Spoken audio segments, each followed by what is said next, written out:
Welcome, everybody. Alexander Mazzone broadcasting live from Sedona, Arizona once again. So, the channel, Galactic Tarot, today is very much so not about tarot or tarot cards in general. So, I'm going to be talking about spiritual fitness. And, this spiritual word isn't really necessary to be attached to fitness in general, fitness as a whole.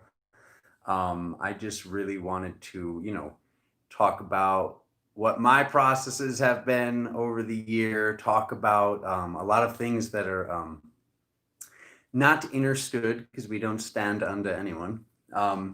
And, just give you guys some tips and just, kind of normalize a lot of the confusion out there. There's a lot of confusion in, weightlifting, exercise, fitness, whatever it is, diet, exercise. There's a lot of ego. There's a lot of misconceptions. Everybody has their own opinion. But I've been not considering myself an authority, but I've been very much so into this for 20 years plus of my life. And I was a certified personal trainer, still am, obviously, for over a decade. So I'm not just kind of like talking out of my butt. I'm not a doctor. Okay. I'll say that. I'll give my own disclaimer. I'm not telling you to do any of this stuff. I'm talking about my own processes, and my goal is to just clarify and clear up some things and some misconceptions for you. And, wherever there is a lack of knowledge, to provide that knowledge. So much like the new Dream State show, which you guys are loving. Thank you for that. I figured, yeah, why not add this into, and we'll just like kind of do all these fun shows, and you guys have the ability, which we'll add the links later on in the comments or whatnot, or in the description. So you can send in your questions about fitness or exercise or diet or whatever. And, because there's a lot of information here. But the fact of the matter is, it's mind, body, and spirit. Many of you have been hearing me say this for years. I kind of like stopped tooting this horn too much because some people were getting annoyed, but there was an overwhelming, we already got 10 people in here. Thank you guys. Welcome.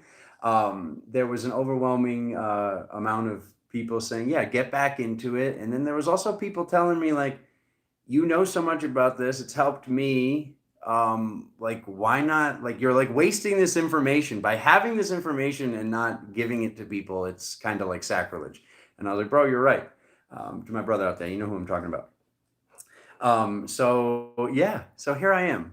Here I'm sitting here. So today I want to mainly be talking about certain diet things and certain things with that. I'm not really going to get into I'm not obviously set up to do exercise stuff right now. Yeah, thank you. Put a like on the video, like it, hit the subscribe button, do the things, hit the bell notification. There's a lot of things we ask you to do here whenever you're watching these videos.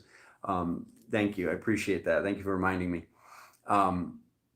But yeah, I want you guys to send me in your questions, and I'm going to be also like telling you a lot about what's not understood in exercise. So when I was signing up personal training clients back in the day, they'd show up and they were like, I'm paying money for this now, so I'm taking it seriously. And they'd say, all right, well, here's my money. Here's this many sessions. I would, kind of require them to get at least 10 sessions because my goal was at a minimum giving them 2 workouts a week for a minimum of 5 weeks, because that's what it like kind of is going to take to see results, especially the results that like, of real results. I noticed a lot of weirdness in exercise and personal training and fitness in general with like stuff that like kind of was upsetting to me, where certain trainers, and I won't say a majority because I'm not trying to ruffle too many tail feathers. And like I said, I'm trying to avoid the angry testosterone-filled ego. But a lot of trainers in the past, I've noticed, keep their client in the dark. That was never my goal. My goal was to teach the people what I know so they can then incorporate it into their lives going forward. And I would just see so much like silly stuff, like them passing a ball back and forth and all this like goofy stuff. Like, yeah, that works. But when it comes down to it, just teaching people the best movements, the only ones that are important. It's, one of the questions that you want to always ask yourself before you do anything before you do anything relating to personal fitness and exercise is, does the benefit outweigh the risk? The rewards have to be better than what else could take place, because when you're doing these movements, you're going to have the potential to build up a lot of lactic acid and build acids and build up things that are not beneficial to the physical well-being. So yeah, like knowing that and always just asking that question and always just remembering that going forward wherever you are in your fitness level. But yeah, like I said, I wanted to talk about the food today. So there's a common misconception, like I was saying, just to get off of that tangent and back onto this other one. People would say, okay, I'm signing up, where's my diet? And I would tell them, there isn't a diet right now. I want you to eat exactly how you have been eating, and I'm still going to show you results. And this is why this would work, because basically, there's terminology like BMR, basal metabolic rate. We're not going to get into all that right now. Maybe that'll be a question or a video for another day. But basically, the quick gist of what does that mean? What do these confusing words mean to anyone new? Is how many calories does your body need to just sit here on the couch, or if you even never even got out of bed, how many calories does your heart beating blood through your body, food digesting in your body, just existing as a whole, how many calories does that take? And we're not getting into all those formulas right now, like I was saying, but this is something that when this is in better levels, when this is in better states and higher volumes, your body takes calories just existing. So it's kind of like you've got this like 1 pound muscle, which can be this big, and this 1 pound of fat that can be this big, like when if you put it in a plastic bag. And when it really comes down to it, the fat existing has like very little effect on basal metabolic rate, if any at all. And muscle existing is going to burn calories existing as a whole. And this is why I would tell the people, as confused as they would be, and as much as they want to take it seriously, and they're like, if I'm going to work out like this, I want to be only eating broccoli and with nothing on it, no salt, and just plain chicken breast, and like they wanted that diet that wasn't necessary pretty much at any point, but definitely not then. Like if you're on a diet like that, if somebody's on a diet that's really, really freaking strict like that, I hope it's because you're doing some sort of fitness competition or bodybuilding and like stuff that like we're not even talking about right now. That's not even important. I'm talking about what's important for you guys and what's important to just know going forward. So basically, after putting on these 10 pounds of muscle, which I could do with a client within 8 weeks, max 10, but it could be as little as 6 weeks. To be able to put on 10 pounds of muscle, okay, the body, 10 pounds of muscle existing on the frame is going to burn 3,500 calories, give or take. And 3,500 calories, give or take, is going to burn a pound of fat just in existence as a whole. So having this muscle be on the frame, the person can now just sitting there doing the same stuff they were doing, eating the same stuff they were doing, things are going to tighten up and the belly's going to lose fat. I have a hearty chuckle when I see somebody doing a bunch of like sit-ups at the gym and when gyms were open, right? I see somebody doing sit-ups and sit-ups. I'm like, what are you doing, bro? What are you doing, sister? And they're like, oh, I'm just getting rid of this belly fat. There's no amount of crunches that are going to get rid of belly fat. That is like just like the most highest order boobery. I think that's a made up word, but that is the highest order boobery that exists. To truly lose belly fat, the most important thing is just putting muscle on the frame. And I'm not saying like ladies got to get big traps and big obliques and look all like weird and misshapen and look manly. 10 pounds of muscle on the frame is not going to be noticeable, especially if you're doing lean muscle mass, which is going to mostly be the rep ranges of 15 to 20 reps. Putting on lean muscle mass for the ladies out there, just to basically be in a state where you're going to burn fat just existing, eating the same things. Like I was saying, I am not in any way, shape, or form in a place where I'm struggling to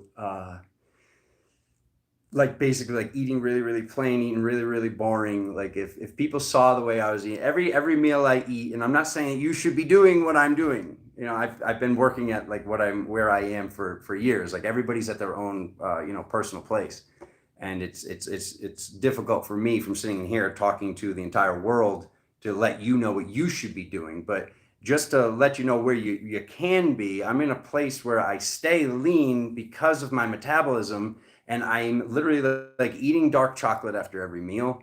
And I'm just making sure that the most important things are existing in every meal, so I stay full. And there's protein, there's fat. People avoid fat. Like that was a whole fad in like the 90s and the 2000s. There's protein, there's fat, there's carbs, and then there's water. Okay. These are the four main groups of how you can actually be full. Because the issue is if somebody's not full, what's going to happen is your brain will be telling you, no, bro, no, sister, you just ate. You do not need to eat, when actually the body's in a place of starvation. And if the body's in a place of starvation, basically the brain is going to have certain receptors that tell the body, store this sugar as fat. Store this sugar as fat, because basically you're going to go back to, thousands of years of human evolution, and it will be like, store this body as fat. This person does not know how to eat. Okay. And when it goes into that state, that is not a beneficial thing. Should there be places where we're not starving but creating hunger? Yes. Another thing I've been doing, I'm a firm believer in the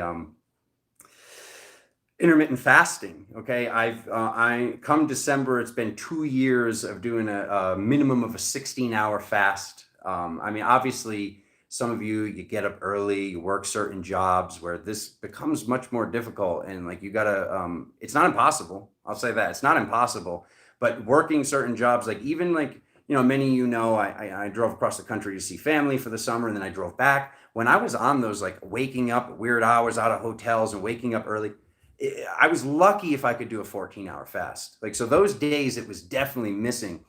But to those of you that have the option, or those of you that can be strong with this and get it done, like basically like you're just firing on all receptors, and you basically all I do, this is what I do. Like I'll literally just be like, all right, when did I last eat? Was it 7:30? Was it 8 p.m.? Was it 8:30 p.m.? And then I literally just go and I go, all right, I count literally with my fingers. I go, okay, it was 8 o'clock. So I just go 9, 10, 11, 12. I can eat at 12. That means I can start preparing my food at 11:30. And the food that I'm preparing is not boring. Like I was telling you, I'm having like a freaking breakfast burrito, and I'm putting the sauce in there with the tapatio and a little bit of veganese. And there's chips with it too. Like, am I having like regular like white potato chips? No, I have like the purple heirloom chips, or I have the red hot blues. Like I'm having something that's a complex carbohydrate. So that's where I want to like kind of talk about the complex carbohydrates for a second. Okay, because this is another misconception, and this is another thing that I've been focusing on since like basically like 5 years after the science started. It's called glycemic index, and this was like all the rave like a few years ago, and I was laughing. I was like, guys, I was researching this in 2004, 2005. Like I was already, before I was a personal trainer, researching glycemic index. So what is glycemic index? Glycemic index is how fast is your body breaking down a carbohydrate into sugar. Okay, so this is why we want to have complex carbohydrates. The word complex is basically saying it is more difficult because of its complexity, because of all the added extra things into it, for your body to break it down to sugar. Okay, because all of it, anything with basically this glycemic glucose sugar, basically all carbs are going to break down to sugar. The sugar breaks down to ATP, which is the energy of how your body is actually firing and doing workouts in general. So all these like zero carb, low carb, no carb stuff, that's a bunch of crap. That's a bunch of BS as well. And once again, I'm talking to the majority. I'm not talking to the person who's training to go and do a fitness competition right now.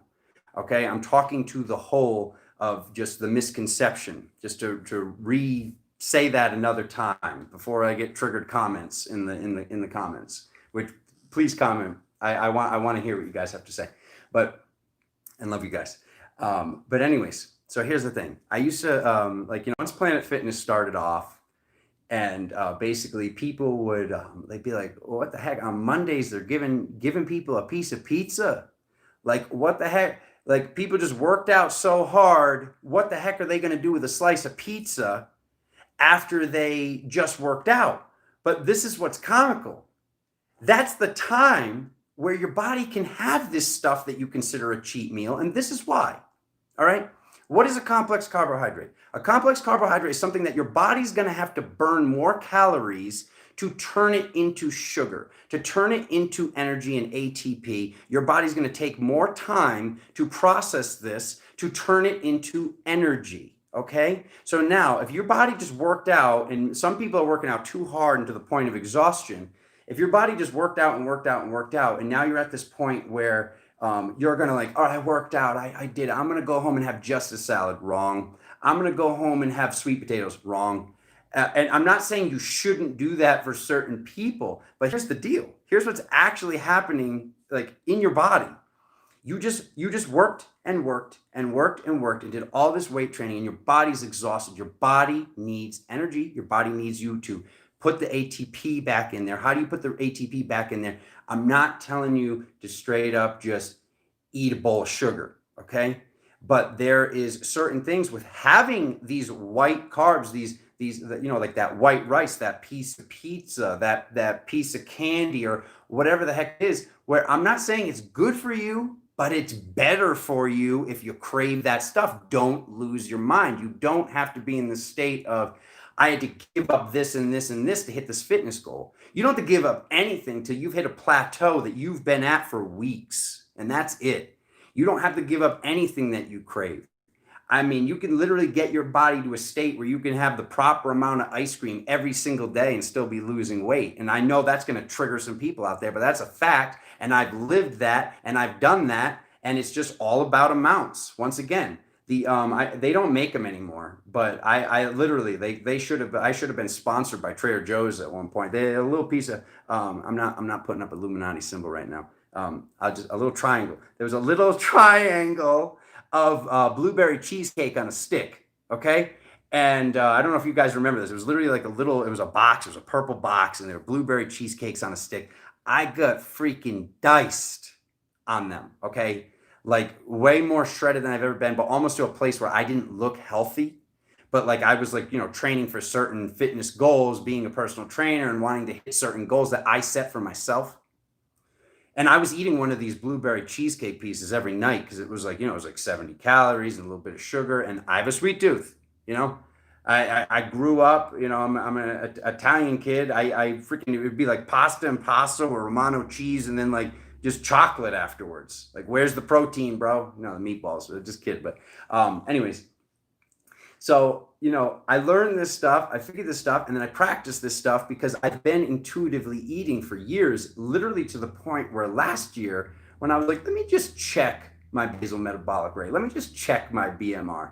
And when I did it, when I literally got, okay, a strip of chocolate, these two meals, this during the day, having like, these 3 oranges, this protein source, this much rice, this much that. And I literally, when I broke down the caloric intake, I was off by 30 calories, what it said where I should be. And I was just kind of laughing at this because, I'm in a state where, and not like an actual state in a country. I mean, in an energetic state where I can just kind of feel when I should do this, when I shouldn't do this, what's going on here.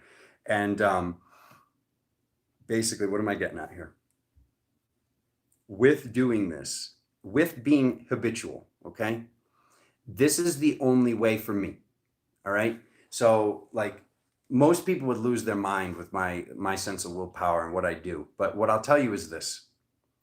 If you don't, for instance, eat the same things around the same times in the same amounts, and I'm talking to myself here. If I don't do these same things and eat these same foods, when I introduce something new to see, all right, does my body get a zing from this? How does my body feel as an empath? Okay, so to bring this back to the spirituality, as an empath, when I introduce this new food, when I introduce this, whatever this item is, or this thing or that thing, how do I actually feel? If every single meal you have is entirely different meal, how can I basically gauge what's taking place? And I'm not telling you to eat the same thing every single day. Like the veggies are always changing. Like veggies are veggies. Like those need to be there. The nutrients need to be there. I just I hear a lot of like weird woo woo about like fruit being bad because of the sugar. And like there's amounts of sugar you should have. There's amounts of fats you should have. There's amounts of proteins you should have. There's amounts of carbs you should have. Like this stuff was all in our evolution for a reason. Okay. So there's amounts of the stuff that is very much so necessary. And people will be like, oh, this is my goal. And then they end up falling off the wagon or just giving up on it completely because it's ridiculous. It's ridiculous. And it doesn't need to be ridiculous, like I was saying. So back to the Planet Fitness speech real quick. Actually, there's two things I want to talk about. But anyways, just basically, for instance, just to finish that last subject I was just saying before I go back to Planet Fitness. When I started putting in, I love coconut water, guys. I love it. But for some reason, I have some sort of intolerance with it or something. I actually get like almost like cramps in my body or like muscle tightnesses, like energetically. And like after doing research on this, there was a lot of like, there's more people that are intolerant to it than we realize. So like this is like this food that I love. That the only way that I figured out that I was actually like making my body more like susceptible to injury or being tight or being in a state where I couldn't work out was from these things that I still have. I still like there's a day in like the summer being in Arizona where I'm just like, screw it. I'm gonna just stab a hole in this young coconut and just drink the water out of it, or whatever it is. I'm still having this stuff, but I now know how does it affect my body. That's why I was saying, sometimes it helps to be really strict about like, all right, well, like, if someone's still eating a certain like thing of protein or whatnot, depending on their blood type, because that's another thing. I did a lot of the research on the eat right by your blood type. Just to like, just go back to normal fitness, not like vegan fitness, not vegetarian fitness. Just go back to normal fitness for a second. Like these two things like chicken and turkey.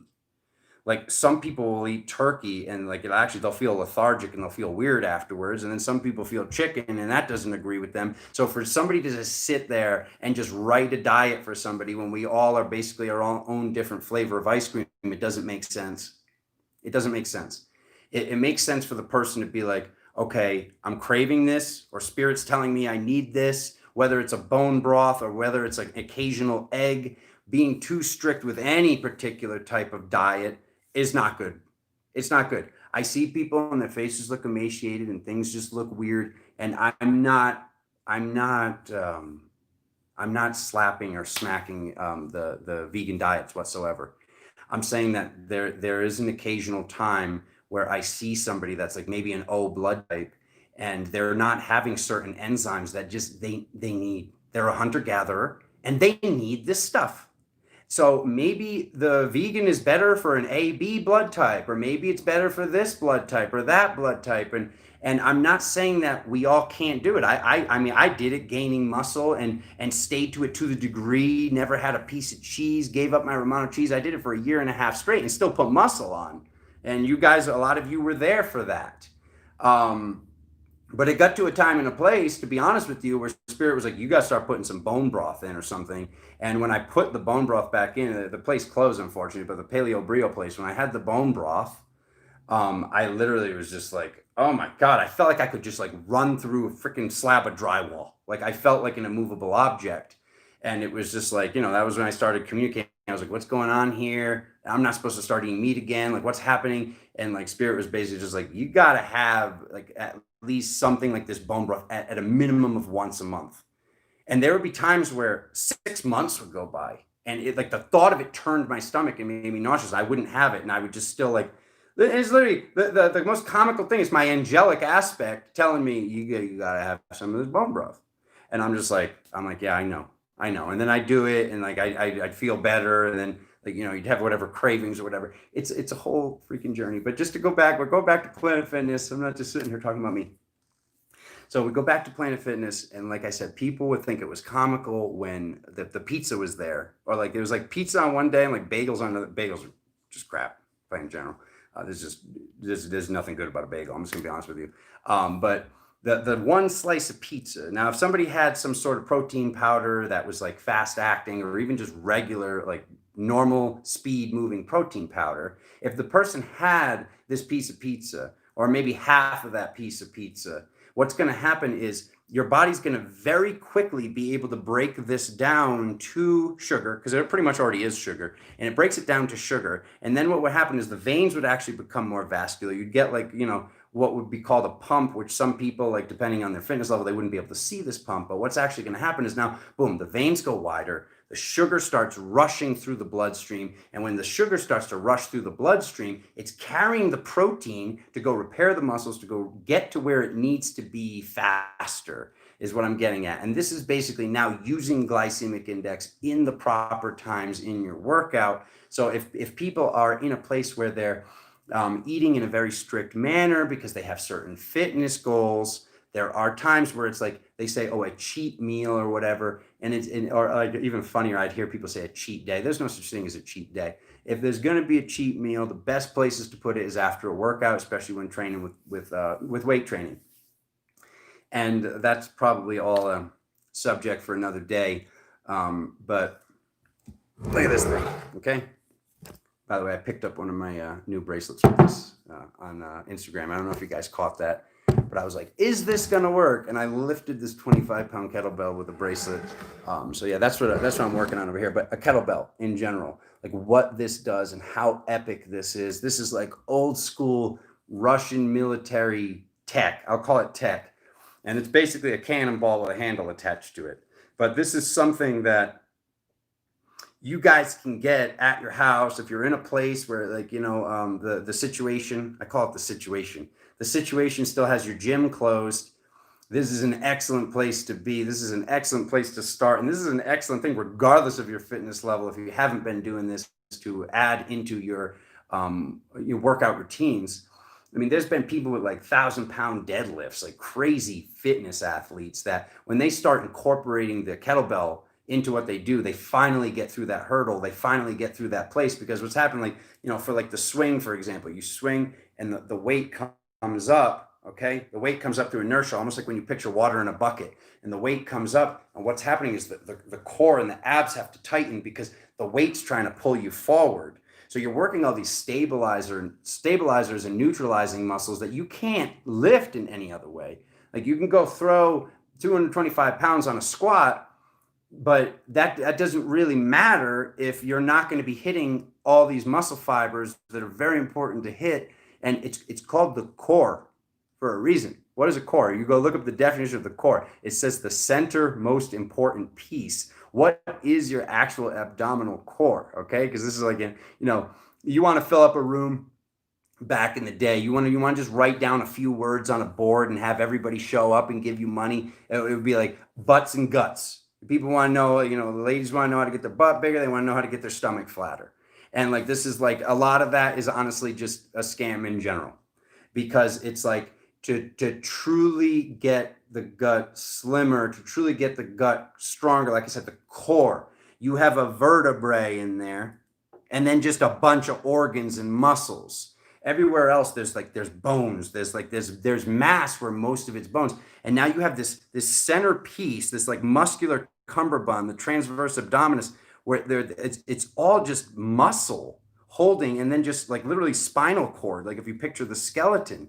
And this is called the core. And the core isn't just the center. The core is the center, but the most integral or important piece. If you look up the definition, if you look up the spell, what's Alexander always talking about? The etymology. So to really train this stuff, a lot of people are doing, core improperly.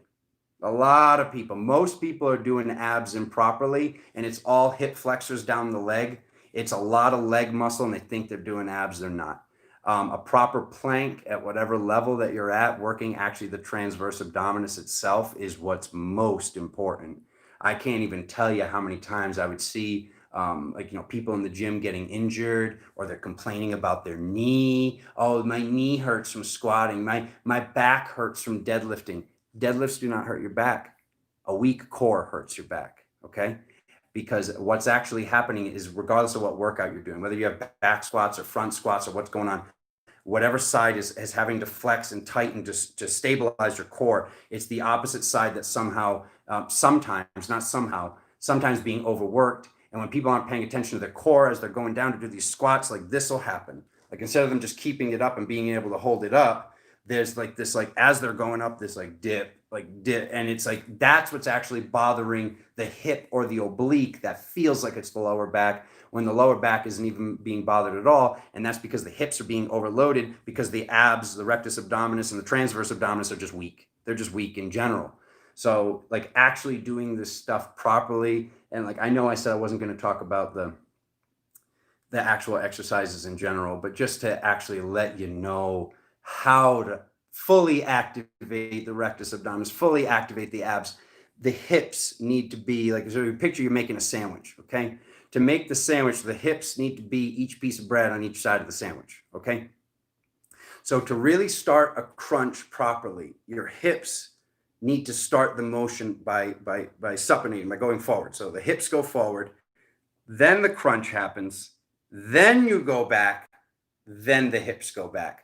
So this is an excellent place to use a ball to support the lower back, to like fill the lumbar with like this inflatable ball and keep that safe, as basically it goes hips up with the back, the chest down, hips down. And then once again, this is if you're physically ready for it. Always ask your doctor first. Isn't that what they always say, to like cover their butt so they can't get in trouble? Always ask your doctor before starting or doing anything. Before you breathe or drink water, ask your doctor first.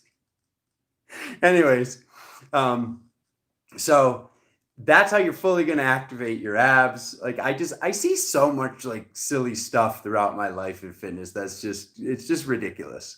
And like, I'd always have people look at me because, I never like was like, shooting up the steroids and all that stuff. So people look at me and they're like, they joke. They say, do you even lift? You don't look that big. And then like certain people are like, oh, you look muscular. Everybody's got their own like opinion on, what is the part? Oh, they don't like, but it's like a lot of that stuff. You see this like big, huge guy and he's like, oh, he looks so strong. He's got no mobility. And literally like all he's doing is like, I used to see him at the gym. They got the cables. And they got barely any weight on the cables, and they're like, and they're just like literally just squeezing the muscle. And I know what they're doing. Like I know what forms of hypertrophy and like, like exhausting the muscle and all this stuff.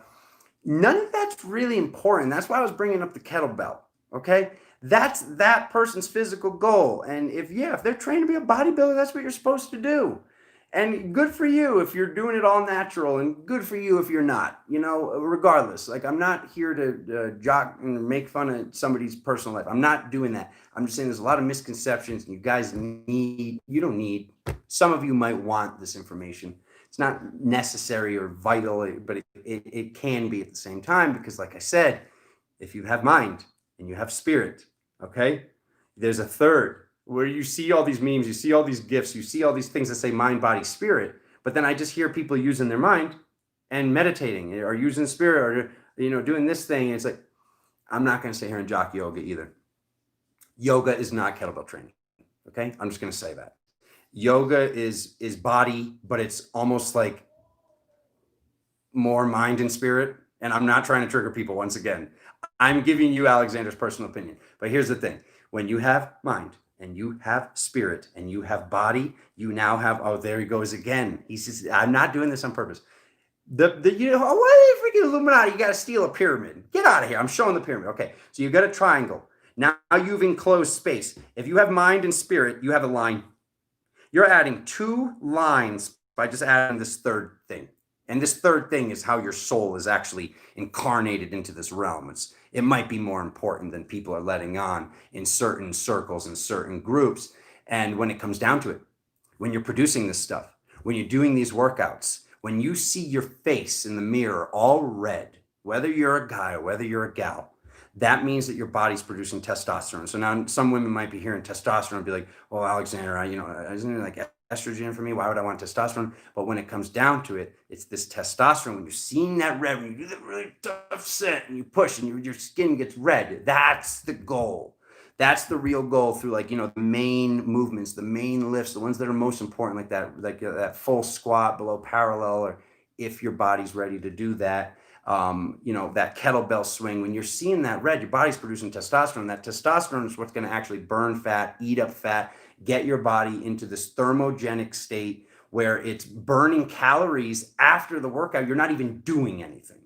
You're not even doing anything anymore. You're just chilling, sitting on the couch, or just getting ready to go to bed, or you're out on your porch, and you're burning more and more calories from being in this, like, this high, whether it's high intensity interval training or whatever it is. That's more extreme, obviously, but just from doing these workouts that are making your face red, you're producing testosterone. When you're producing testosterone, you're producing dopamine and serotonin. And these are the things that make you happy. When you're doing the things that are going to actually release the enzymes that make you happy, you're a happier person. It's easier to go through these ascension processes, to prevent hooks, to prevent cords, to prevent things from affecting you and your family members and anybody that's connected to you or attached to your energy in any way. Looking at yourself as like, oh yeah, you want to try to drain the sun, try to drain the sun. I'm an endless supply of energy. But to be an endless supply of energy in this day and age, you need all of the pyramid of mind, body, and spirit. And it's what you're ready for, like I said, at this present moment. I've gotten I wish she was in here. I used to have her on Facebook. I'm missing some of my people. I'm missing you guys with this whole situation, which, oh my God, the plot thickens. We're not going to talk about that right now, but oh my God, it's like a video or a conversation for another day. It is ridiculous. But what I will say is, I had this client, and she showed up, and she wasn't in the best shape, and she wasn't very confident, and she ends up to this point where she's in her 70s, okay?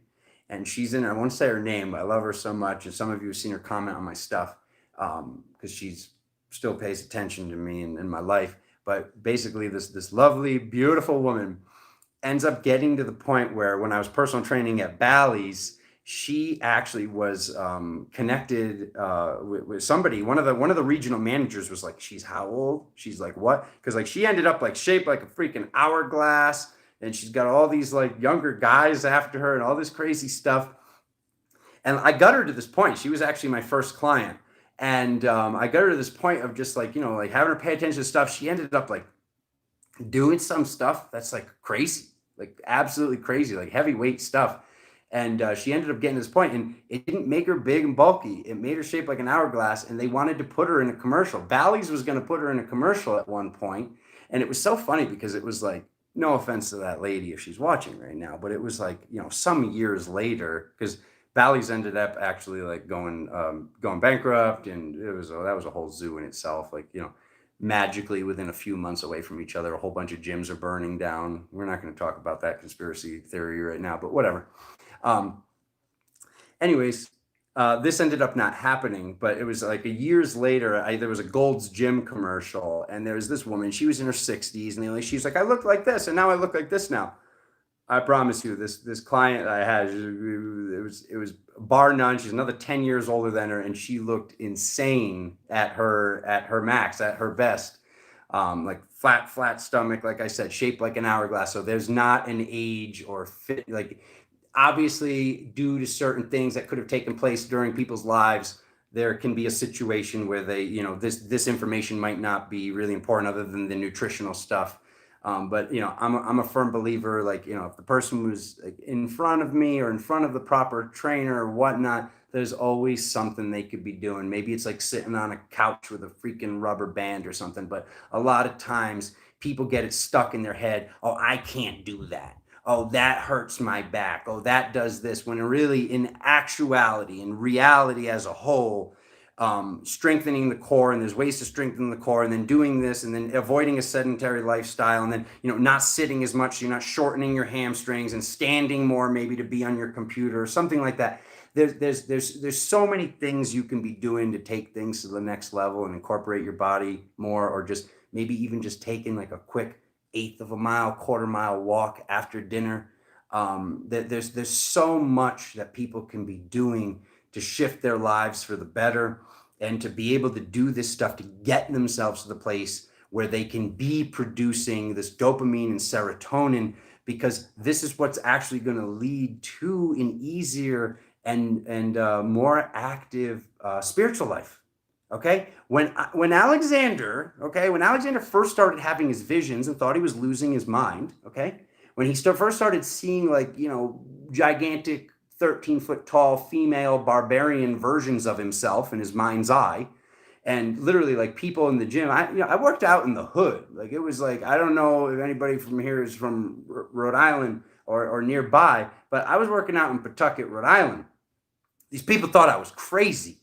They thought I was crazy because I'm literally like this in the window because like the sun's coming in a diagonal. I'm like just like in the window, like just sending the energy up my stream. And like they're like, what are you praying to Ra? And I'm like, yeah, pretty much. Yeah, pretty much. I would just agree with them, and they'd be like, "You got on too much jewelry, cuz," and like I'd be like, "Yeah, no, not so much." Like like I had to like deal with a lot of weird stuff because it was a pretty sketchy situation when I first got there. But introducing women into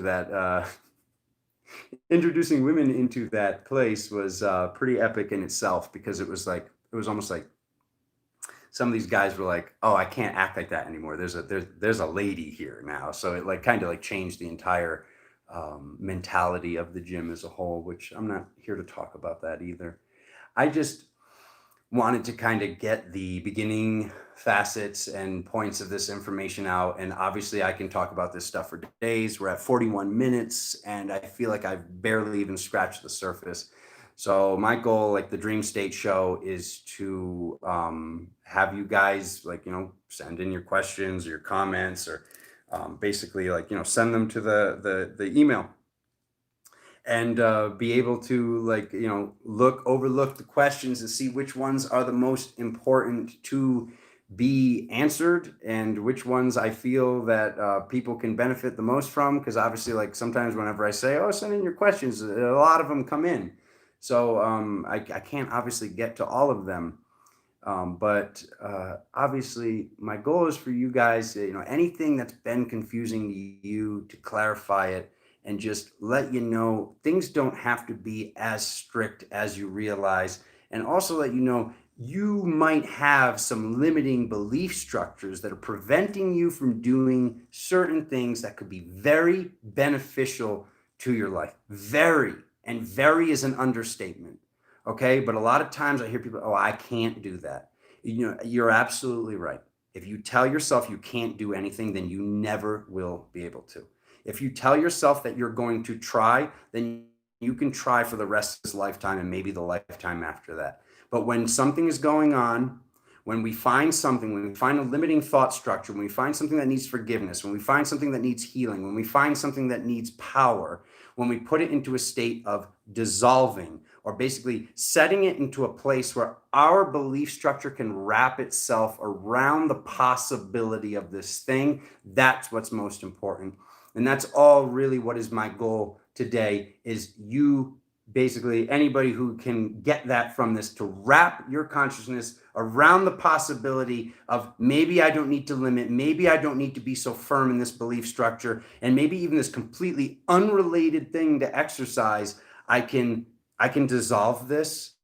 I can at least put it into a state of transmutation. When Alexander sitting here knows that you can literally just like that, flip that switch, heal that thing, forgive yourself, whatever it is, forgive these other people, whatever the heck the thing is, it can be that fast. But for most people's belief structure, it cannot be that fast. But what can be possible in your mind's eye, what you can set into motion in your belief structure, is basically setting into motion the process of it dissolving, the process of you packing that snowball together, putting it on the hill and rolling it forward, and knowing that eventually this piece and ball of snow, this avalanche, will be so big that the job will be done. Anybody's belief structure can wrap itself around that with any sort of healing, physical healing, mental healing, spiritual healing. You're way more powerful than anybody ever told you. I promise you that. I see people, I hear people, I have this session, that session, and this negative energy, this entity, this thing, that thing. These things are in one-dimensional frame of reference. You are a multi-dimensional being, okay? You are way more powerful than anything that's ever attempted to limit you at any point in your incarnation or any of your incarnations. My left ear is ringing very high pitch as I say this to you, okay? I love you guys. I'll see you some of you I'll see tomorrow that are in the tarot course. Other than that, I will see you guys on Saturday on Instagram. There's going to be a link coming up quick, completely unrelated thing, but a lot of people have been saying when you're going to go on Twitch. The Twitch stream is going to be starting very soon. I'm going to get that link out to you guys. Don't forget to like, subscribe, hit the bell notification, get the information out there. I love you guys. I hope this wasn't triggering in any way. And if it was, then so be it. I love you all very much. I will see you all very soon. Thank you for watching. Cheers, everybody. Namaste.